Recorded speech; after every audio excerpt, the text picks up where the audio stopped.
All right, let's do a likely example problem. This is very similar to something that could show up in your life or on the AP exam. This would be you wake up, or Mr. Terrell awakens, finds himself on a 30-degree slope that leads down to a spike-filled pit with like blood. Oops, blood on all of the spikes. Good stuff.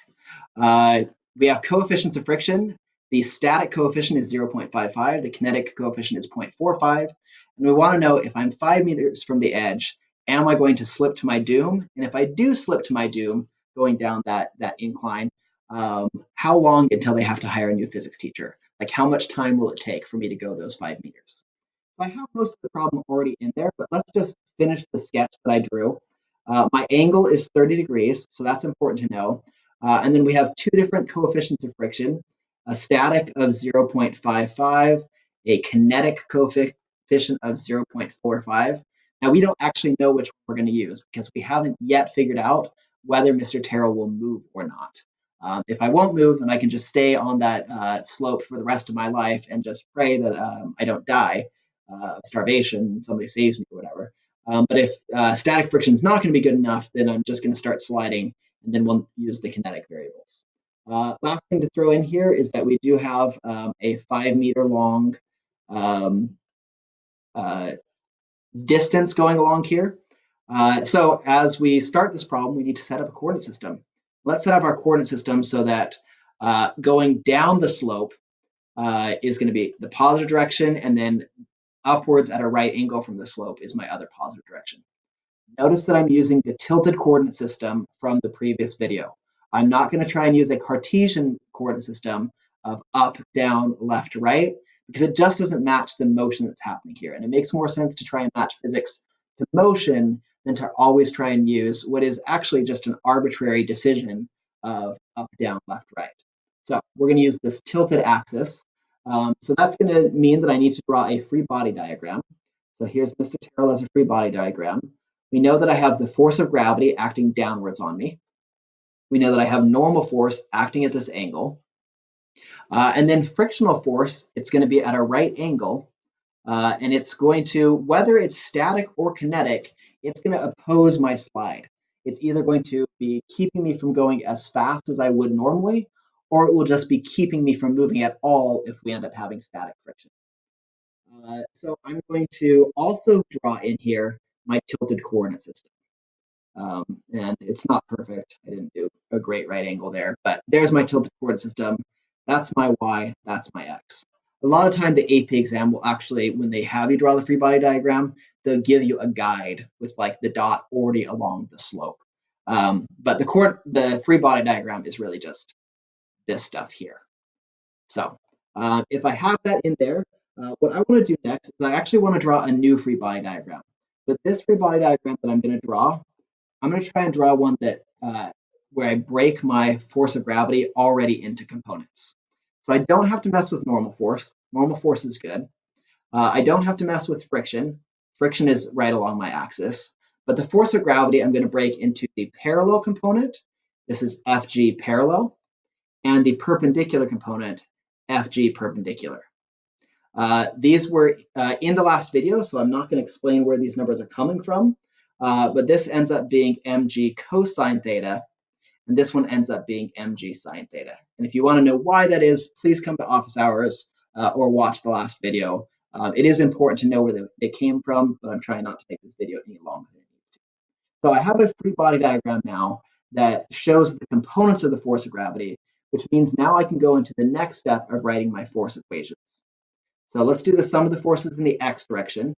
And for the sum of the forces in the x direction, we're just going to have, I said down was positive, down the slope is positive, so that means mg sine theta minus the force of friction will be my sum of the forces there.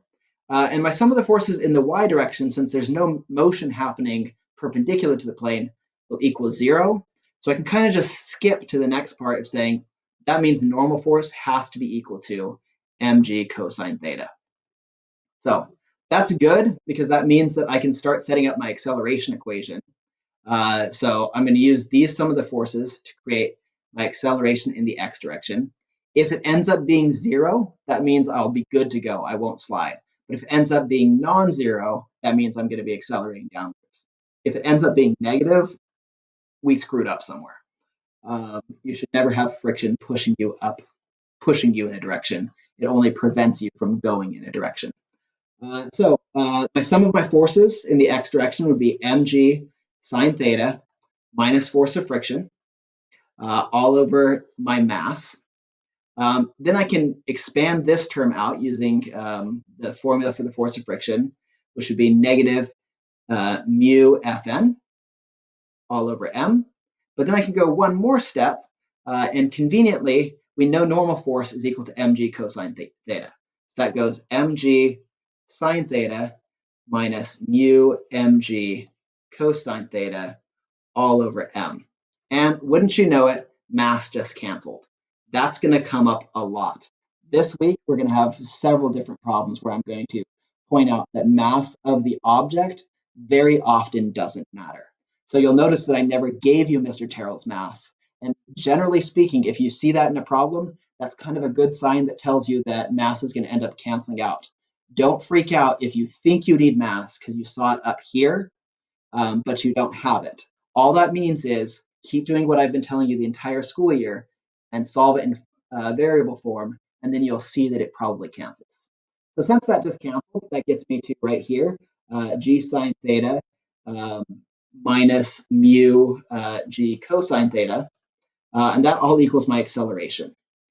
So now I'm just going to plug it in. I'm going to try it one of two ways. I'm going to try it with the static coefficient. So that would be g sine theta minus 0.55 times g cosine theta. And if I plug it in that way, I end up still having an acceleration. This does not, this ends up being greater than 0, which means it's not big enough.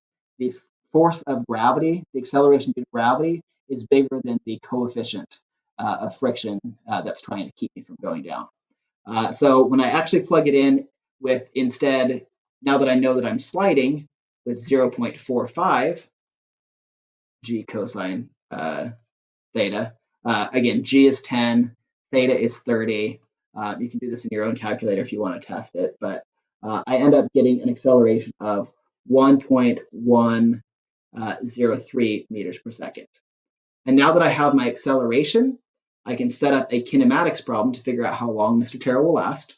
I have this equation, x equals x naught plus v naught t plus 1/2 at squared. Mr. Terrell is starting from 0, so that's 0. I'm starting from rest, that's 0. So that means my equation is x equals 1/2 at squared. We're trying to solve this for time, so I'm just going to solve it for time real quick. It equals 2 times x, that's the 5 meters, over the acceleration, the 1.103, and then you square root that whole thing, and it ends up that Mr. Terrell has 3.01 seconds to live. So that's how you do that problem. I know I was probably pretty quick as I went through there. So if you struggle with any of those steps, I suggest very strongly that you come to me during tutorial, or you just pause the video when I do the step and rewatch it and see if you can work out on your own why the steps are being done. So thank you for watching, and I'll see you in class.